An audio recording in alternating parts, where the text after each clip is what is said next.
বেশিরভাগ মানুষ জানে না যে জঙ্গল আর গাছের আড়ালে শত শত বছর ধরে পৃথিবীর সবচেয়ে বড় শহর লুকিয়েছিল। যদি বলি যে কলাম্বাসের আমেরিকা আবিষ্কারের অনেক আগেই এই জায়গায় 10 লাখ মানুষ বসবাস করত, কিন্তু হঠাৎ করেই একদিন এই বিশাল সাম্রাজ্য মাটির নিচে হারিয়ে গেল। গবেষকরা মনে করেন এটি কেবল একটি মন্দির নয়, বরং এটি একটি বিশাল মহাকাশের মানচিত্র। কেন এই শহর পরিত্যক্ত হয়েছিল, আর কেনই বা আধুনিক টেকনোলজি ব্যবহার করেও এর সব রহস্য সমাধান করা যাচ্ছে না? আজকের ভিডিওতে আমরা এমন এক মিস্ট্রি সমাধান করব যা আপনার পৃথিবী দেখার নজর বদলে দেবে। আমরা কথা বলছি কম্বোডিয়ার জাদুকরী জায়গা আঙ্কর ওয়াত নিয়ে।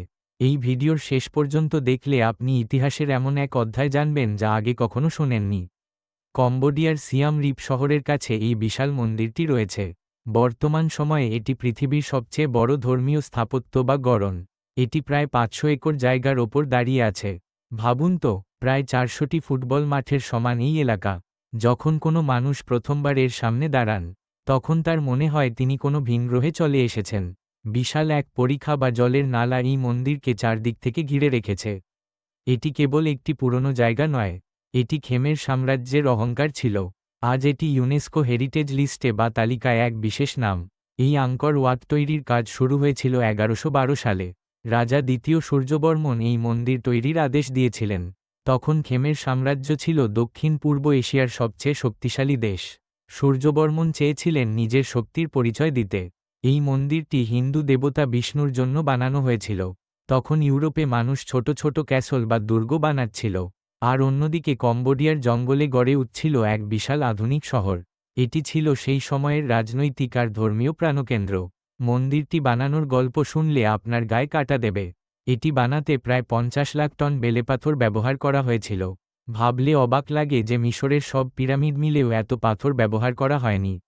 এই পাথরগুলো 40 মাইল দূরের কুলেন পাহাড় থেকে আনা হয়েছিল।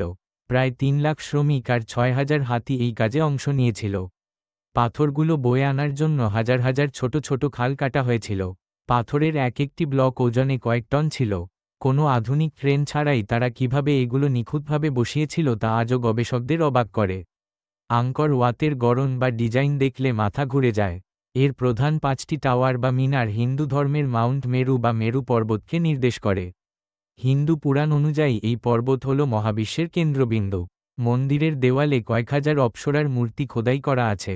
প্রতিটি মূর্তির চেহারা আর সাজগোজ একদম আলাদা। এখানে সমুদ্র মন্থনের এক বিশাল কাহিনী দেওয়ালে ফুটিয়ে তোলা হয়েছে। আশ্চর্যের বিষয় হল এই মন্দিরের মুখ পশ্চিম দিকে।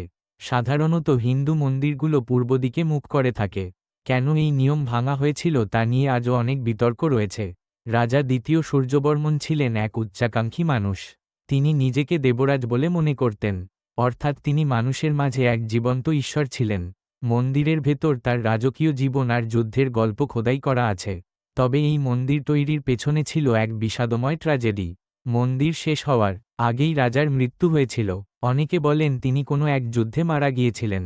তার মৃত্যুর পর তার মৃতদেহ হয়তো এই মন্দিরের নিচেই কোথাও লুকানো আছে। এই দেওয়ালের মাঝে আজও অনেক ক্ষমতা দখলের লড়াইয়ের ইতিহাস চাপা পড়ে আছে। সময়ের সাথে সাথে আঙ্কর ওয়াতের মালিকানা বদলেছে। 1300 শতকের শেষের দিকে এটি হিন্দু মন্দির থেকে বৌদ্ধ মন্দিরে পরিণত হয়। এক সময় থাইল্যান্ডের চম্পা রাজবংশ এই জায়গায় আক্রমণ করেছিল। তখন মন্দিরটি অনেক ক্ষতিগ্রস্ত হয়। এরপর 1400 শতকে খেমের সাম্রাজ্য দুর্বল হয়ে পড়ে।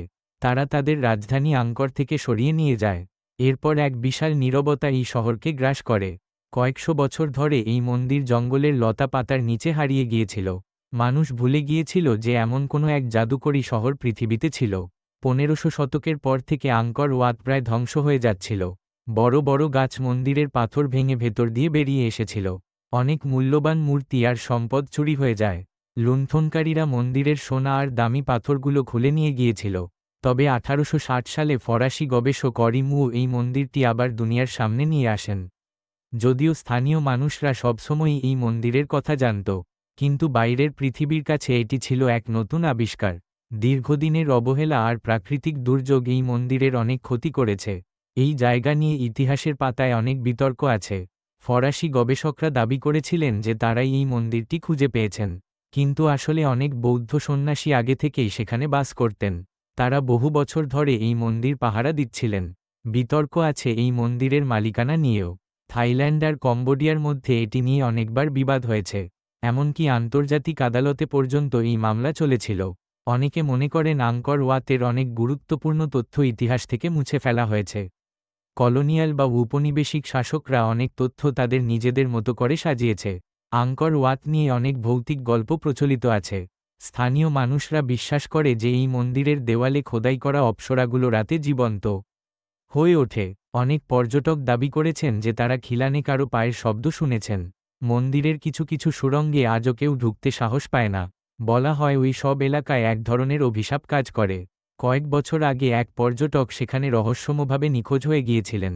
এরপর থেকে ওই জায়গার এনার্জি বা শক্তি নিয়ে মানুষের মনে এক ধরনের ভয় কাজ করে। অনেকে বলেন মৃত সৈন্যদের আত্মা আজও এই মন্দির পাহারা দেয়। কম্বোডিয়ার রূপকথায় বলা হয় যে আঙ্কর ওয়াত কোনো মানুষ বানায়নি, এটি দেবরাজ ইন্দ্র স্বয়ং তার পুত্রের জন্য এক রাতে তৈরি করেছিলেন। ফোকলোর বা লোকগাথা অনুযায়ী এই পাথরের ডিজাইন স্বর্গের নকশা দেখে বানানো হয়েছে। এখানে নাকি একসময় জাদুকরী সব পাথর ছিল যা ঘষলে আলো জ্বলত। এই ধরনের লোককথা আজও সিয়াম রিপের গ্রামের মানুষরা বিশ্বাস করে। বিজ্ঞান যাই বলুক, স্থানীয়দের কাছে এটি ঈশ্বরের নিজের হাতে গড়া এক পবিত্র ঘর। তারা মনে করে এই মন্দির ভেঙে পড়লে পৃথিবীর ধ্বংস শুরু হবে। আধুনিক বিজ্ঞান এই মন্দির নিয়ে অনেক অবাক করা তথ্য দিয়েছে। লিডার বা লেজার টেকনোলজি ব্যবহার করে মাটির নিচে এক বিশাল লুকানো শহর পাওয়া গেছে। এই শহরটি মাটির নিচে আজও অক্ষত অবস্থায় আছে। বিজ্ঞানীরা দেখেছেন যে এই মন্দিরের মিনারগুলো আকাশের তারার অবস্থানের সাথে মিল রেখে বসানো হয়েছে। বিষুব বা ইকুইন্সের দিনে সূর্য ঠিক মাঝখানের মিনারের ওপর দিয়ে উদয় হয়। হাজার বছর আগে কোনো কম্পিউটার ছাড়াই তারা এই গণনা কিভাবে করেছিল? এটি আজও এক বড় রহস্য।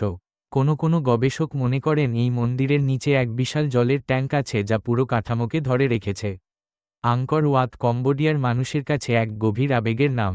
এটি তাদের জাতীয় পতাকায় জায়গা পেয়েছে। পৃথিবীর খুব কম দেশই তাদের জাতীয় স্মৃতিস্তম্ভ পতাকায় রাখে। কম্বোডিয়ার মানুষ এই মন্দিরকে তাদের জাতির আত্মসম্মান বলে মনে করে। প্রতি বছর খেমের নববর্ষের সময় এখানে বিশাল উৎসব হয়। তখন হাজার হাজার মানুষ সেখানে গিয়ে প্রার্থনা করে। বৌদ্ধ সন্ন্যাসীদের কাছে এটি আজও এক অত্যন্ত পবিত্র তীর্থস্থান। এটি কম্বোডিয়ার কালচার বা রীতিনীতির মেরুদণ্ড হিসেবে দাঁড়িয়ে আছে। গত কয়েক দশকে আঙ্কর ওয়াত অনেক রাজনৈতিক ঝামেলার শিকার হয়েছে। খেমের রুজ শাসনের সময় এই মন্দিরকে বাংকার বা আস্তানা হিসেবে ব্যবহার করা হয়েছিল। সেই সময় দেওয়ালের অনেক সূক্ষ্ম কাজ বুলেটের আঘাতে নষ্ট হয়ে গেছে। বর্তমানে অতিরিক্ত পর্যটনের চাপে মন্দিরের পাথর ক্ষয় হয়ে যাচ্ছে। সরকার অনেক চেষ্টা করেও পরিবেশ দূষণ আর জঞ্জাল নিয়ন্ত্রণ করতে পারছে না। অনেক জায়গায় মন্দিরটি ভেঙে পড়ার উপক্রম হয়েছে। বিদেশি সাহায্য আর ফান্ড দিয়ে এখন সংস্কারের কাজ চলছে। তবুও রাজনৈতিক জটিলতায় অনেক সময় কাজ থেমে যায়। এই জায়গাটি কেন এত নামকরা তা বোঝা সহজ। এটি শুধু একটি মন্দির নয়, এটি মানুষের সৃজনশীলতার শেষ সীমা। হলিউডের বিখ্যাত টম রেইডার মুভি এখানে শুটিং করা হয়েছিল। এরপর থেকেই সারা বিশ্বের পর্যটকদের কাছে এটি এক নম্বর গন্তব্য হয়ে ওঠে। এটি পৃথিবীর একমাত্র স্থাপত্য যা আজও মানুষের মনে বিস্ময় জাগিয়ে রাখে। এখানে সূর্যোদয় দেখার দৃশ্য পৃথিবীর সেরা 10টি অভিজ্ঞতার একটি। এটি পৃথিবীর ইতিহাসের এক অমূল্য রত্ন যা আমাদের অতীতকে মনে করিয়ে দেয়। আপনি যদি কোনোদিন আঙ্কর ওয়াত ভ্রমণে যান, তবে অবশ্যই সূর্যোদয় দেখবেন। যখন ভোরের আলো মন্দিরের মিনারগুলোতে পড়ে, তখন মনে হবে পাথরগুলো সোনা হয়ে গেছে।